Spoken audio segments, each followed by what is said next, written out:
മണക്കായി കൂട്ടക്കൊല കേസിൽ ക്രൈംബ്രാഞ്ച് സംഘം പിടികൂടിയ ഷെരീഫിനെ മണക്കായിലെ വീട്ടിലെത്തിച്ച് തെളിവെടുപ്പ് നടത്തി. ക്രൈംബ്രാഞ്ച് CI പൃഥ്വിരാജിന്റെ നേതൃത്വത്തിലുള്ള സംഘമാണ് ഷെരീഫിനെ തെളിവെടുപ്പിനായി എത്തിച്ചത്.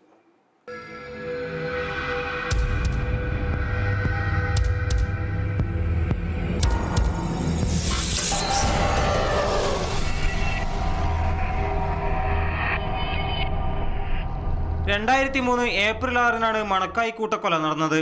75 വയസ്സുള്ള അസൈനാർ, ഭാര്യ നബീസു, ഭാര്യ സഹോദരി പാത്തൂട്ടി എന്നിവരെയാണ് കഴുത്തറത്ത് വീട്ടിനുള്ളിൽ കൊല്ലപ്പെട്ട നിലയിൽ കണ്ടെത്തിയത്.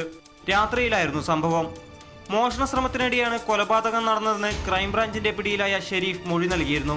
വിദേശത്തേക്ക് കടക്കാൻ ശ്രമിക്കുന്നതിനിടെയാണ് ഷെരീഫ് ക്രൈംബ്രാഞ്ചിന്റെ പിടിയിലാകുന്നത്. കഴിഞ്ഞ തവണ ഷെരീഫിനെ തെളിവെടുപ്പിനായി മണക്കായിലെ കൊലപാതകം നടന്ന വീട്ടിലെത്തിച്ചിരുന്നെങ്കിലും ഷെരീഫിന്റെ മുഖം മറച്ചിരുന്ന തുണി നീക്കം ചെയ്യണമെന്നാവശ്യപ്പെട്ട് നാട്ടുകാരും പോലീസും തമ്മിൽ ഉന്തും തള്ളും നടന്നിരുന്നു.